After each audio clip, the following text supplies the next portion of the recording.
πού θα πάμε? Στο Αμπελοχώρι Μετεώρων, παρακαλώ. Έχεις πάει και με το που υπάρχει Ελλάδα? Κοίτα, νομίζω ότι περάσαμε. Πήγαμε, αλλά δεν βρέθηκα ποτέ στο Αμπελοχώρι. Σε αυτή την κοινότητα εκεί. Και είναι πολύ όμορφο. Με τον Λατρεία είχες πάει? Με τον Λατρεία τον έχω απέναντί μου τώρα στην κάμερα. Είναι ο Νίκος Μανδυλάς, βέβαια. Με τον drone, το οποίο έχει σαρώσει όλες τις περιοχές της Ελλάδας. Εκεί όμως δεν βρέθηκα εγώ και έχει τόσες ομορφιές και τόσες ωραίες δράσεις. Γιατί έχει και ένα τέτοιο πρόεδρο. Είναι ο κύριος Νικογιάννης, πρόεδρος της κοινότητας λοιπόν Αμπελοχωρίου Καλαμπάκα. Σωστά. Καλή σας ημέρα. Καλημέρα μας. Σωστά. Καλημέρα σε εσάς και στους τηλεθεατές σας. Ναι, είμαστε πολύ ορεινά. Σας προσκαλούμε να έρθετε, άμα θέλετε και δεν μας έχετε επισκεφτεί. Σε τι ψώμετρο είστε τώρα? Είμαστε στα 850, με αρκετό πράσινο από ό,τι βλέπετε.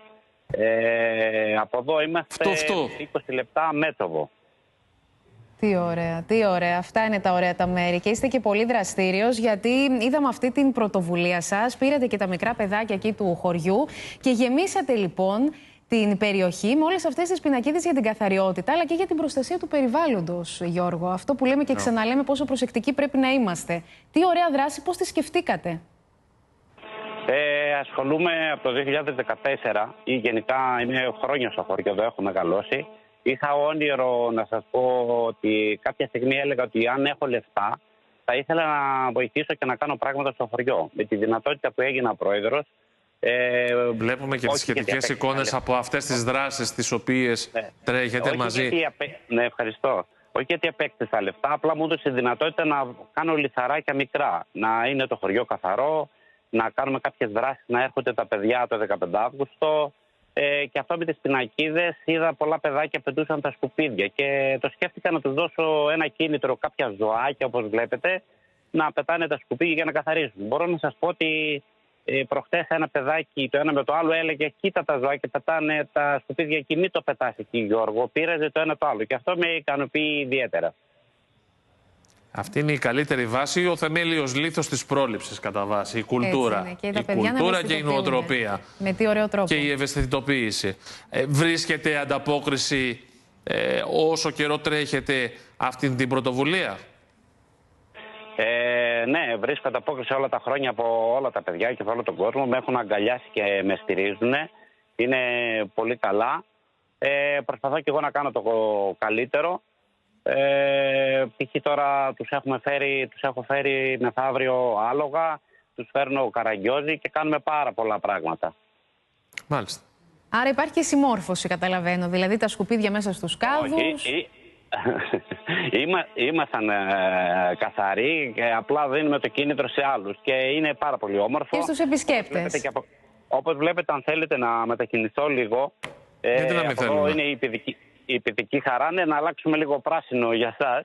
Την παιδική χαρά προσπαθώ να τη φτιάξω με το Δήμο, να την τελειοποιήσω με ταμπέλ, με φλάκτη. Να σας πω και πριν, γιατί άκουσα το προηγούμενο θέμα, μέσα στο χωριό εδώ μας καταπώνησε πάρα πολύ ο Ντάνιελ. Είχαμε τεράστιες καταστροφές στο δρόμο, με συνεργασία με το Δήμο Μετεώρων και τον Δήμαρχο του Ελευθέρου τον Αβραμόπουλο. Τώρα έχει έρθει η ανάδοχος εταιρεία, δεν ξέρω αν μπορώ να την πω, που είναι η Τέρνα, και μας έχει βοηθήσει πάρα πολύ να φτιάξει τεράστιες καταστροφές που έχουν γίνει στο χωριό. Και έχουν γίνει πάρα πολλά. Όλο αυτό θέλει τρέξιμο, αγάπη, πάρα πολύ αγάπη. Και από ό,τι βλέπετε, αγαπώ πάρα πολύ το χωριό μου. Και η ικανοποίηση του κόσμου είναι όπως αυτή που μου κάνατε εσείς. Το ότι με καλέσατε εσείς και σας ευχαριστώ πάρα πολύ. Εμένα μου δίνει δύναμη να εξελίξω και να κάνω πολλά πράγματα για το χωριό. Κρατάμε αυτό το χαμόγελό σας. Να συνεχίσετε το ίδιο δυνατά. Και τα μηνύματα που στέλνετε. Θέλετε να πάμε πλατεία από σχόλια σε εκκλησία και να πούμε μια καλημέρα με την πλατεία γεμάτη με τον κόσμο, ένα λεπτό να κατέβουμε, ή δεν έχετε χρόνο? Να τη μεταφέρετε εκ μέρους μας, μαζί με όλη μας την αγάπη και τη δύναμη. Με τη Χρύσα θα ανανεώσετε το ραντεβού σας, είμαι σίγουρο ότι κάτι. Εννοείται να έρθει, και εσείς μπορείτε να έρθετε, όλο σας Sky. Όχι, εννοούσα το ραντεβού σας στον αέρα, στον τηλεοπτικό αέρα. Εγώ θα έρθω σίγουρα. Θα επισκεφτούμε και την περιοχή, βέβαια, σίγουρα. Ωραία. Εμείς εδώ κατά κύριον είμαστε βλάχοι και οι βλάχοι, από ό,τι ξέρετε, μιλάμε. Ξέρεις ότι είμαι και εγώ βλάχα. Ναι. Και βέβαια, και εγώ βλάχα είμαι. Σαντάρι. Νάτα. Τι κάνεις, με ρώτησε. Πρέπει να πεις καλά. Οι βλάχοι είναι πολύ φιλόξενοι. Πολύ φιλόξενοι.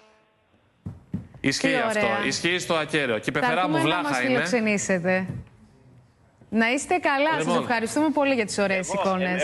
Την καλημέρα μας. Πολύ που δείξατε να προβάλλουμε το χωριό και όλα αυτά που κάναμε. Σας ευχαριστώ. Χαρά μας μεγάλη. Λοιπόν. Φυσικά καλεσμένοι όλοι, το είπαμε. Έτσι ισχύει αυτό. Δεν το λέμε. Θα έρθουμε. Όχι, και εμείς δεν το λέμε έτσι. Δεν είμαστε ακατάδεκτοι καθόλου. Λοιπόν, την καλημέρα μας. Λοιπόν, πάμε να